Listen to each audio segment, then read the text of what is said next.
Thou hast spurned me and mine, foul fiend of destruction. Prepare to burn and reap what thine own hands hath sown.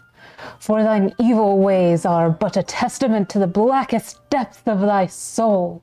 Ugh, are you done yet? Can we please just fight? Braggart! Why do you even talk like that? Nobody talks like that.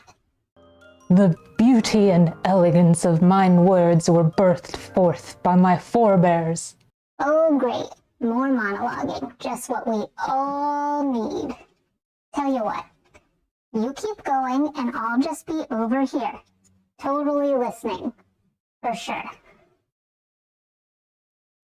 Thou art a poor sport. Yeah, ooh, fascinating. Welcome to CC Writes. My name is CC Lepke, and today we're going to talk about my 3 strategies for writing realistic dialogue.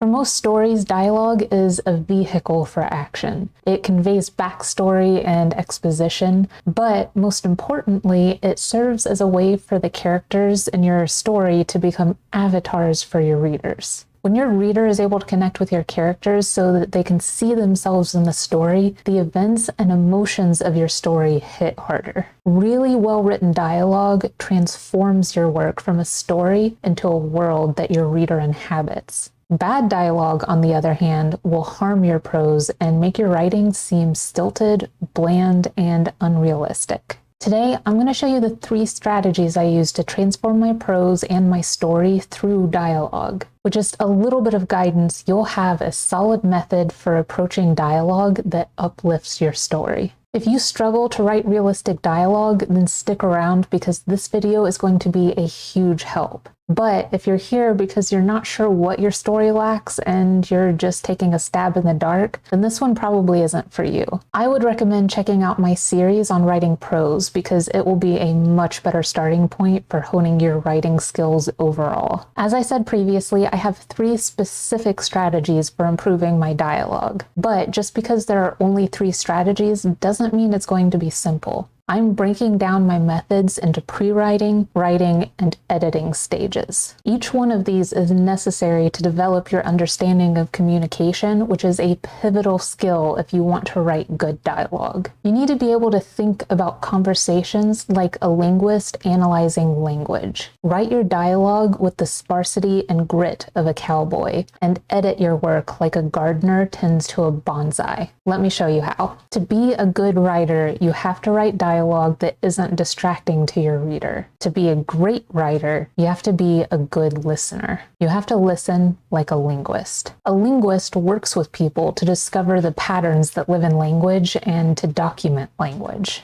Communication changes over time. Words and phrases cross borders and get adopted into new cultures. The way people speak is constantly evolving. A linguist listens to the way that people talk, the sounds they make, the words they use, and they can even figure out where a person comes from based on their understanding of the complex ways that language travels. Before you ever start writing, you need to start paying attention to the people around you. Listen to the way that they say their words, the specific words that they use. Figure out what verbal cues people use in conversations. When I went to a Baptist church in Indiana for the first time, I was shocked by how many phrases were common verbal cues among the congregation. If someone said God is good, even conversationally, the expected response was all the time. It was part of the culture.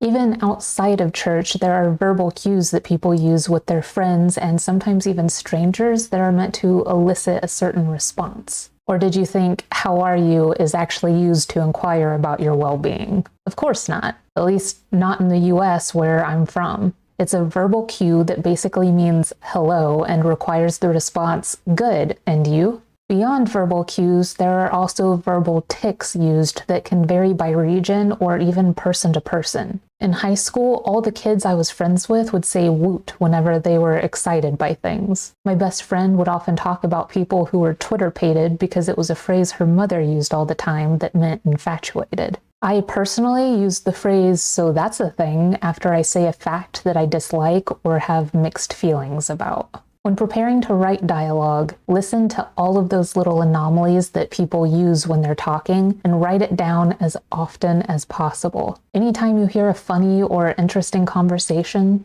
write it down. Listen, pay attention, and learn what things people say and how they say them. And when it comes to actually writing your stories, get gritty like a cowboy. Cowboys in media are traditionally thought to be sparse with language. They get to the point of what they want to say and they get out without any fuss or fluttering. You may think, but that's not really how people speak. We babble, we chat, we drone on. But there comes a time in your writing when you have to break from reality for the sake of storytelling. Inane chatter is boring. Droning on is certainly boring, and babbling is confusing. Putting those things in your story without a specific purpose is going to alienate your readers. So keep it brief, clear, and to the point unless there is a specific story reason you need to include it. Intent, as I so frequently point out, is everything. And speaking of keeping it brief, there is rarely a time when people in real life monologue. The only time it ever happens is when someone is ranting in front of a supportive friend or when they're giving a political speech. Otherwise, they will always be interrupted or ignored. Monologues only really have a place in scripts, and even then it should be on rare occasion, maybe once per person at best. You should also be cognizant of the fact that most people don't converse using big, complicated words. The average person doesn't talk pretty. We just talk. We confuse our words. Our dialogue should be simple rather than flowery and verbose, unless the specific character is highly educated and speaking to colleagues and people they view as peers, or highly educated and an arrogant jerkface. My final piece of advice for when you're writing dialogue is that much of our communication actually happens outside of what we say. I cannot tell you how many times my mother used the phrase, "Fine, do what you want," when what she actually meant was, "You should want to do what I want you to do." We talk with our faces, our hands, our bodies. The words we use are just the tip of the iceberg when it comes to communication. So be aware that your character very rarely has to say exactly what they mean, because it's not about what you say. Sometimes what you don't say speaks volumes. Once you're all done with your writing, one of the most important things you can do to ensure your dialogue is sound is to check your work. And when I say check your work, what I really mean is edit your story as if you were a gardener tending to a bonsai. You see, the art of bonsai is training a tree to grow in a very specific way. Bonsai trees are an art form that takes something immense and places restrictions on it so that it can be shaped into something beautiful. Part of tending a bonsai is knowing which roots, branches, and leaves to cut so that the tree will grow the way that it's supposed to. In writing, to figure out which branches are growing wrong, you need to read it out loud. The way something sounds in your head is not necessarily the way it sounds when someone is speaking those words. We've been trained since childhood to write formally, but dialogue is informal. I strongly believe that there is no such thing as good or bad grammar in verbal communication. Verbal communication is understandable or it is not. People don't typically speak like robots, so avoid formal language in your dialogue by paying attention to how it sounds when said aloud. If any of the dialogue sticks out like an unruly stem on a bonsai, reshape it or cut it so that your story can grow to be healthy and beautiful. On that note, if you can convince someone else to read your dialogue out loud, it will help a lot. Whenever they stumble over words or phrases or struggle to understand the point of a sentence, you'll know that you need to reshape your writing. If they tell you something was confusing or sounded unnatural, listen.